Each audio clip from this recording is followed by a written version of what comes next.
My name is Nick Giambruno, and I'm the editor at internationalman.com, part of the Casey Research family. Today I'm going to take a close look at a pressing issue that's only growing in importance every single day: political risk. No matter where you live in the world, political risk is growing and may soon have serious implications for you and your investments. Even here in the United States, it has become a major concern. Unsustainable government debt, a corrupt and failing political system dominated by two entrenched parties, and swings in attitude towards more government involvement in daily life are having serious ramifications you should know about. Joining me today are four of the world's top finance and geopolitical experts. They're here to reveal what they've learned about political risk and what you can do about it. You're also going to hear firsthand from someone who moved his entire family and some of his investments out of the U.S. Now I'm going to turn to the original international man, Doug Casey, the founder and chairman of Casey Research. He's joining me today from Cafayate, Argentina. Thanks for joining me today, Doug.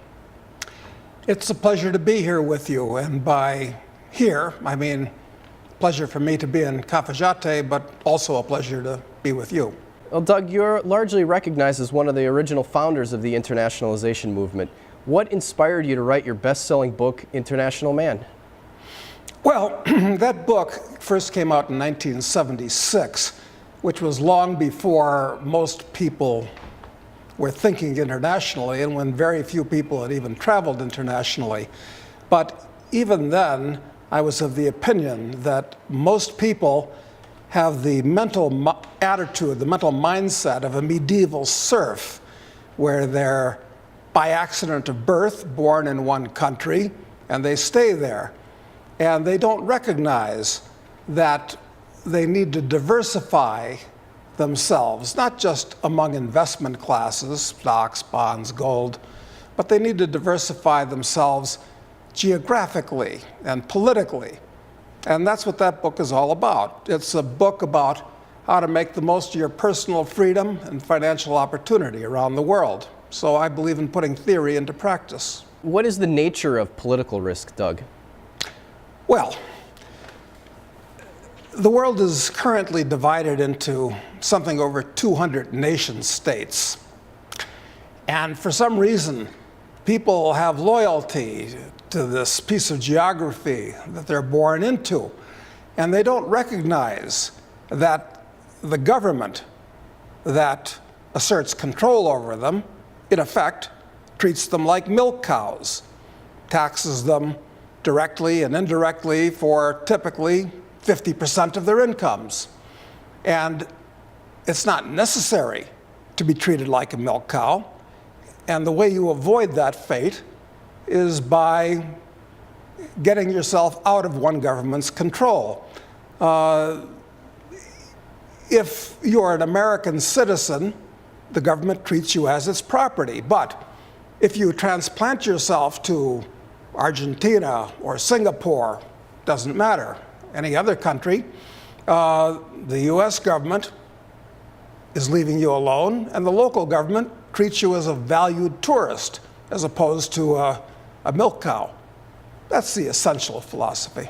An interesting fact is that International Man, your book was the best-selling book in the history of Rhodesia. I think it tells an interesting story. You want to tell us a little bit about that? Yeah. I was traveling through Africa in the 70s, and I went up to Rhodesia.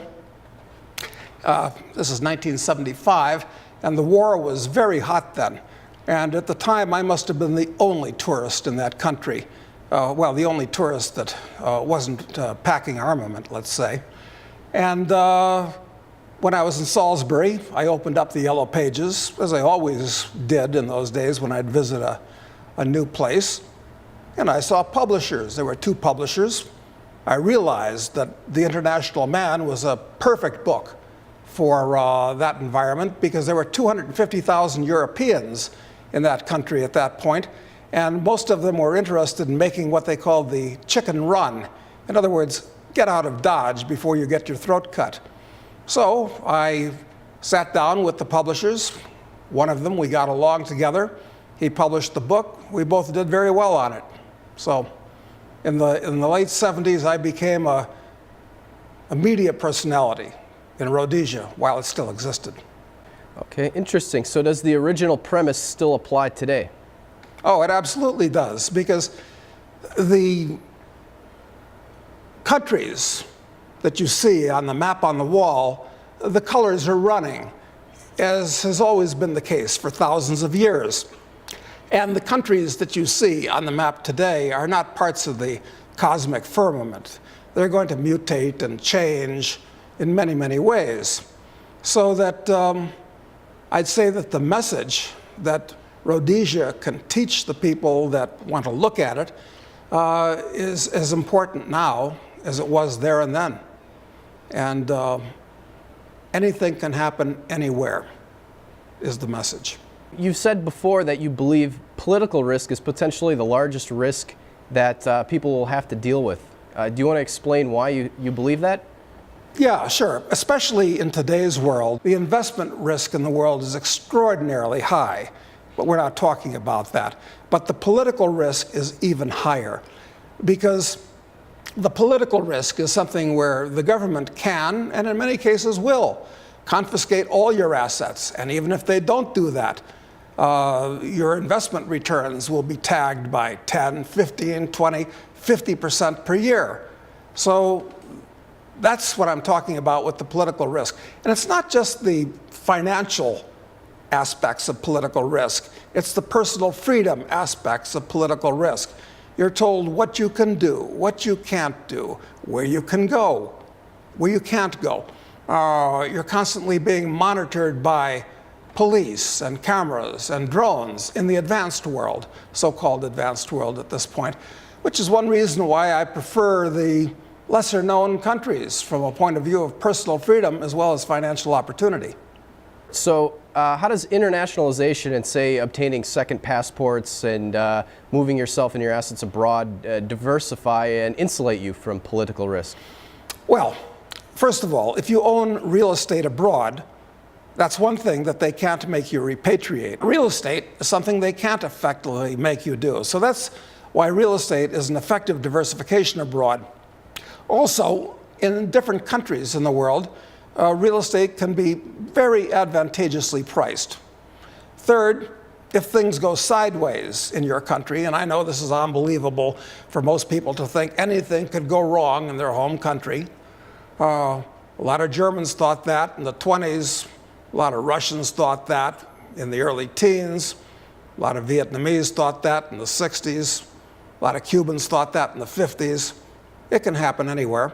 It's good to have a second place you can transplant yourself to. So, and it goes beyond that, actually. It's not just a question of that type of diversification, but under the law in the United States today, if you're accused, not adjudicated, not convicted, but accused of owing $50,000 or more to the US government, they can cancel your passport, even if you're currently abroad. So it's very wise to have a second citizenship, or a third. So is political risk, obviously it's not something that just Americans should be concerned about, right? Oh, absolutely. Everybody should be concerned about this. Remember, your government, wherever you are, I don't care what country you're in, considers you as a milk cow. And history has shown, if they need to, they'll use you as a beef cow as well. So a common misperception is that you have to be super rich to internationalize. Is that necessarily true? Well, it helps to have money no matter where you are. It's very convenient to have money. And having money is generally a proof of your productivity. So yes, of course, you're right. But the cost of living is much lower in a lot of countries than it is in the US. Unfortunately, it used to be the US was the most expensive country in the world in the 60s and the 70s. That's no longer true. Now the US is cheaper to live in than a lot of other countries. But that said, where I am now at the moment in Argentina, I can get a fantastic meal for, I would say, 25% of what I would pay in the US. The weather is excellent, the people are nice, the wide open spaces. There are a lot of advantages. Now that may change in 10 or 15 or 20 years. and some other place may be better. But at the moment, for all of its problems, and it's got plenty of problems, but they're not problems that affect me generally very much, Argentina is a fantastic place to be, regardless of anything you may have read in the media. You're an avid traveler, Doug. What are the other countries that you are planting your flags today? Well, just across the Rio del Plata is Uruguay, which you might see as a quiet and in some ways backward province of Argentina, but it has a lot of advantages. Punta del Este is one of the most sophisticated and hopping places on the planet in January and February. I like Uruguay a lot. I like the Orient. I lived in Hong Kong for years. I like New Zealand. I lived there for years. I lived in Costa Rica in the past. I wouldn't go back there today. I mean, there are a lot of places we could talk about, but the sands are always shifting. All right, that's all the time we have for today. Thank you for your time, Doug. Pleasure was mine. We now turn to Peter Schiff. Peter is one of the world's most popular financial commentators today. He's president of Euro-Pacific Capital and is perhaps best known for accurately predicting the 2008 financial crisis in the United States. Thanks for your time, Peter. Oh, thanks for coming by. You've said before that you could see gold hitting $5,000 within 2 to 3 years. You clearly see some financial trouble on the horizon. Is that right? Well, absolutely. I think there's more trouble on the horizon than what we went through in 2008. I think eventually I'll be better known for predicting the next financial crisis, not the last one. You've mentioned previously that the government's reaction to the 2008 financial crisis would eventually cause an even greater crisis. Do you see that playing out soon? Unfortunately, yes. I mean, how soon is very difficult to tell. In fact, right now, you've got a high level of complacency. The stock markets are rallying to new highs, nominal highs. Gold is selling off. People seem to be convinced that the worst is behind us, that the central banks of the world have solved our problems by papering them over. But I don't think they've solved any problems. I think they've compounded the underlying problems that caused the last crisis. And so now the next crisis will be that much worse because of what the central banks did, I mean, in particular, the Federal Reserve. How serious of a threat to American citizens is the fiscal and monetary position of the United States? Well, it's an extreme threat. It's probably the greatest threat out there. And not just the debt itself, but how the government is going about financing it. And the fact that money is being created. Ben Bernanke claims that he's not monetizing the debt, but that is precisely what he's doing. And he's going to have to monetize more and more of it as the debts get bigger and bigger. And eventually, I think it's going to lead to runaway inflation, potentially hyperinflation. And the only way to prevent that from happening would be for the Fed to aggressively raise interest rates. And of course, the economy won't be able to withstand that. The banks will fail, real estate prices will plunge, the government will be forced to default on its debts. The Fed is, right now trying to prop the economy up, the housing market up with cheap money, and it's operating under the delusion that one day it can take that cheap money away and the economy and the housing market will just sustain on their own. But that's not possible. Ben Bernanke is building an economy that is completely dependent on that cheap money. And so if you take it away, the economy implodes. But if you don't take it away, then it's worse. So what other measures do you see coming into place? Hyperinflation and inflation. What about capital controls? Well, certainly as currencies depreciate, governments look to try to find ways to stop the bleeding. And so what might happen in the United States as more and more Americans wake up to the plight of the dollar, and that's really what's going on with inflation, is where you have a huge transfer of wealth from savers, lenders, to debtors.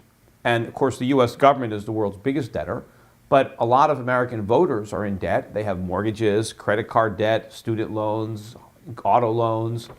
And so the government is trying to bail out all the debtors with inflation. And so if you are a saver, if you have financial assets and you don't want to watch, your assets confiscated through a printing press, then you're going to try to protect yourself. And you might do that by moving your dollars abroad, converting them to foreign currencies, trying to get out of harm's way. And that's when you have a government potentially coming in with capital controls. things that will make it more difficult for you to do that or more expensive to do that by putting taxes on foreign currency transactions, or maybe outright prohibiting them altogether. Although I think we've already got the beginnings of capital controls in that the government in the United States is making it very difficult for Americans to do business abroad. Many foreign financial institutions, banks, and even bullion depositories are refusing to do business with American citizens for fear of retaliation by the IRS or other government agencies. So what can Americans do to minimize this risk, and is now the time to take action? Well, the first thing that you could do is minimize your purchasing power risk. So you don't have to get your money into a foreign bank or a foreign brokerage account to get out of the dollar.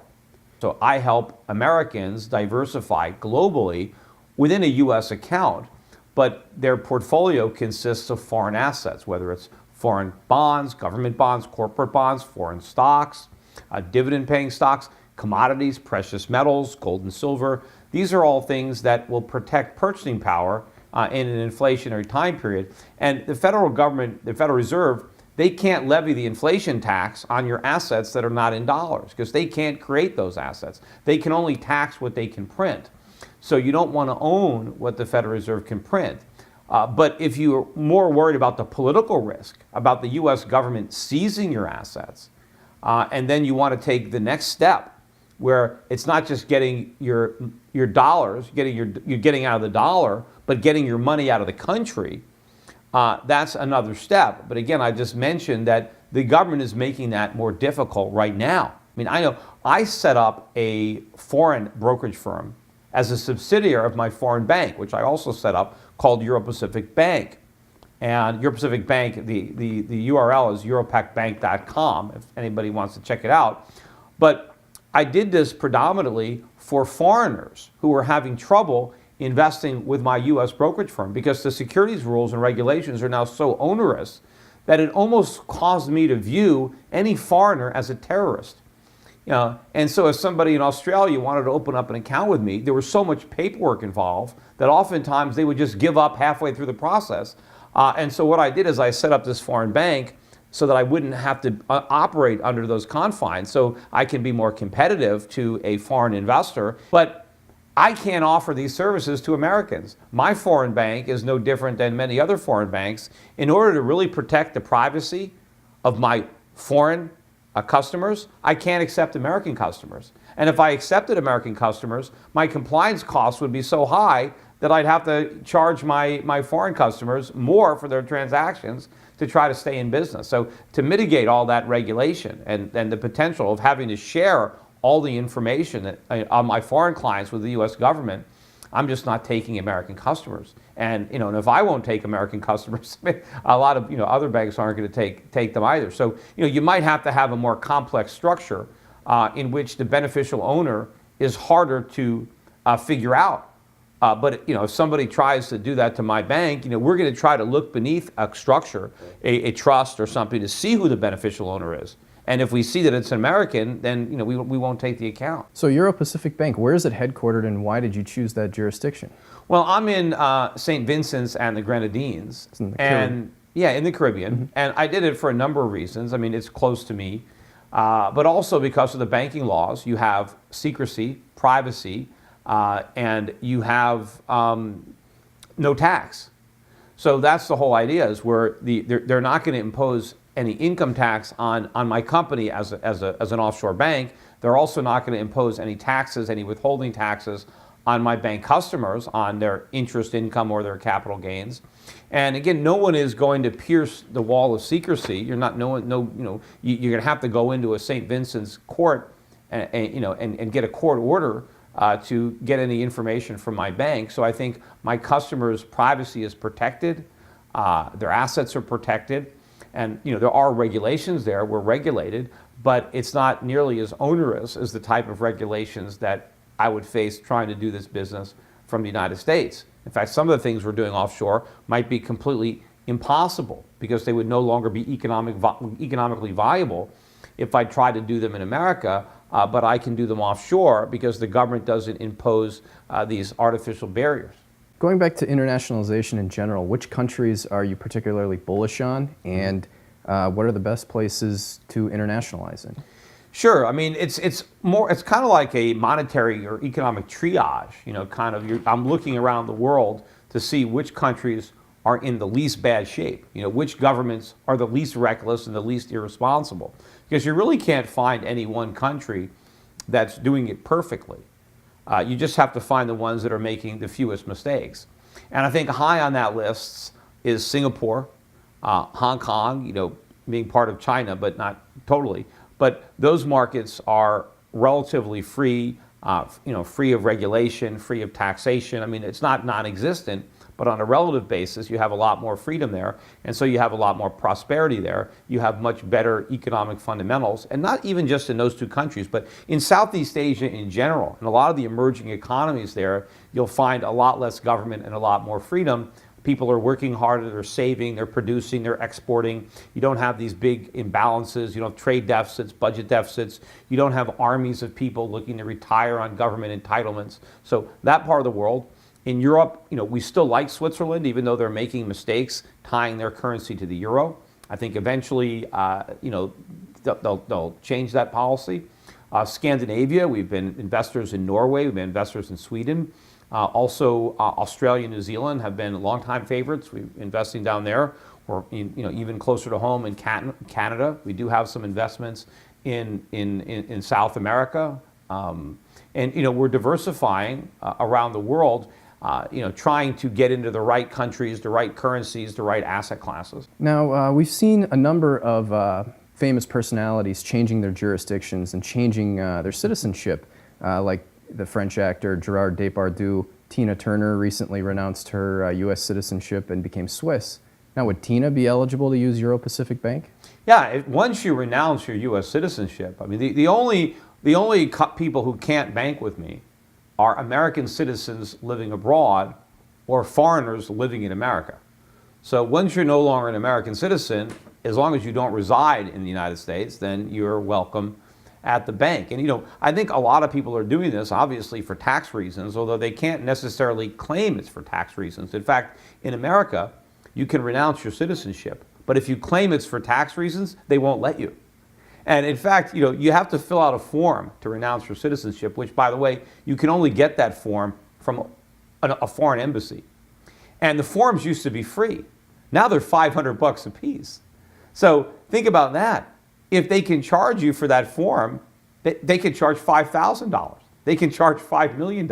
They can basically make it impossible for you to leave. And they're trying to make it more difficult ever since Eduardo Saverin from Facebook went to Singapore. Now the government is trying to come up with all sorts of ways to punish Americans who try to give up their citizenship. And this really is the sign of a nation in decay. 50 years ago, nobody would want to give up an American citizenship. They would cherish that.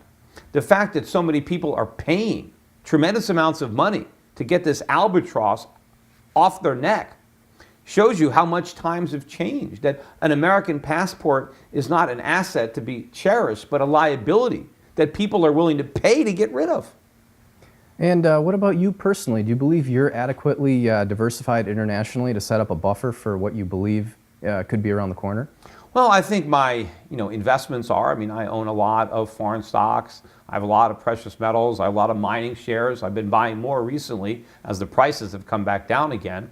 But I still live in the United States, so I'm obviously still vulnerable here. My son is here. I have another son on the way. So I have family that are in the United States. So I haven't, done anything about a physical exit strategy, although I do think I have financial resources that would afford me the ability to relocate. But I haven't actually taken any steps other than setting up a foreign business. And I have this business in the Caribbean. I have a business in Canada. I have a brokerage firm, Euro Pacific Canada. And so I've got offices up there. And I'm also thinking about opening up an office in Singapore and trying to move more of my business, more of my existing business, particularly my asset management business, to move it from the U.S. abroad. Not only because of favorable tax treatment outside the United States, but because of the regulatory environment. If you want to be globally competitive, you need to be in an area where you can minimize those costs. Because if I have those costs and my competitors don't, then I'm at a disadvantage. And also, I think that over time, people are going to be more and more hesitant about sending their money to the United States. So if I'm going to manage money, I might have to manage it offshore because I think people will be worried about sending it here. They might be worried that the U.S. government might take it.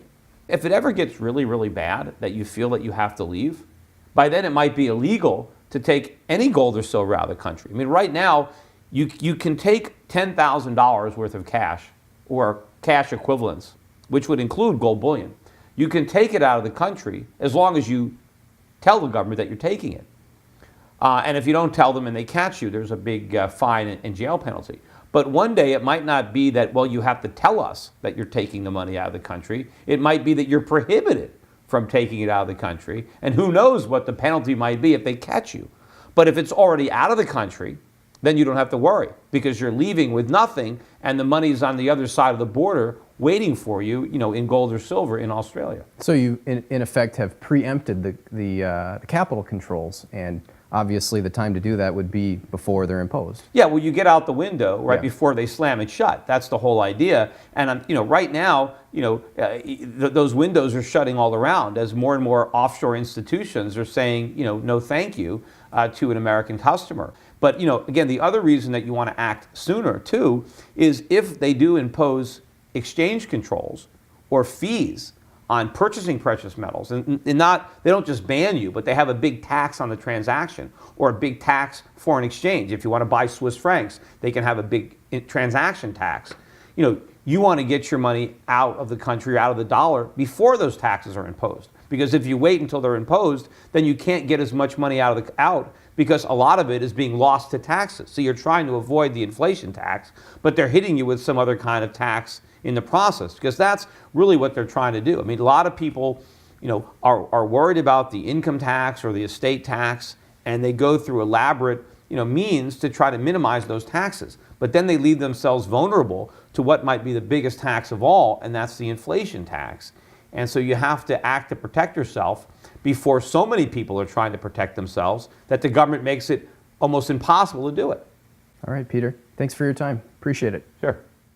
Click below to learn how to mitigate political risk in your home country, or keep watching for an intimate look at David Galland's new life in Argentina.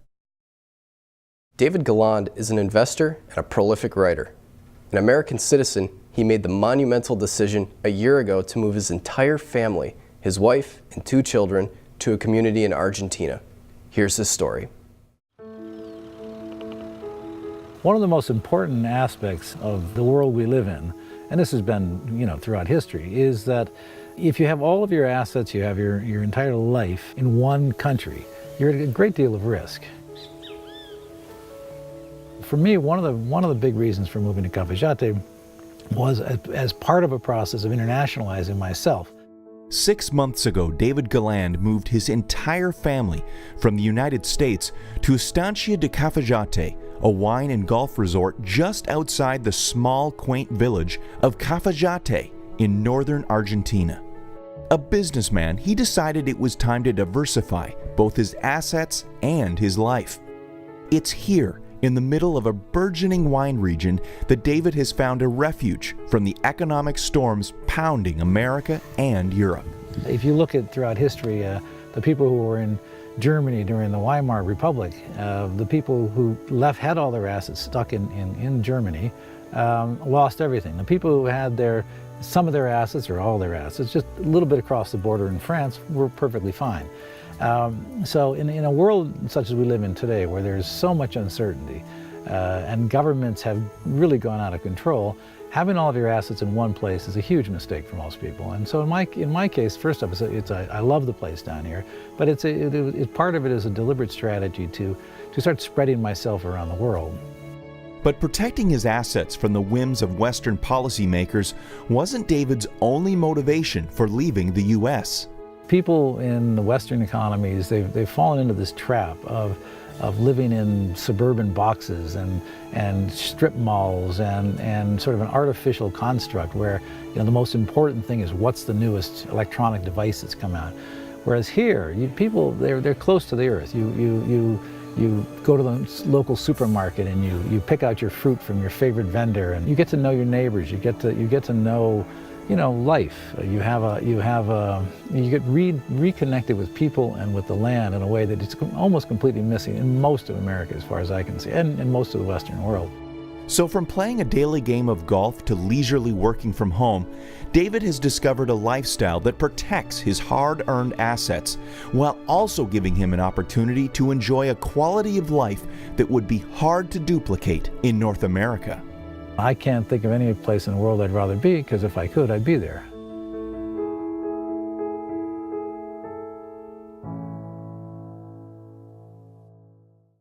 Fortunately, the window is still open for you to take action now to diversify internationally, and thus reduce your exposure to the edicts of bureaucrats in any country. Diversifying against political risk can be achieved with internationalization, and it is a prudent step for anyone, not just Americans, to take. Our new special report, Going Global, will show you exactly how to do just that. You certainly don't have to be a millionaire.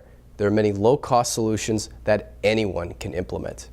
International Man is here to give you the best and most current information possible so that you can take practical action with specific and timely information on obtaining multiple passports, establishing residencies in foreign countries, spreading your savings and earning power across multiple jurisdictions, and maximizing your privacy.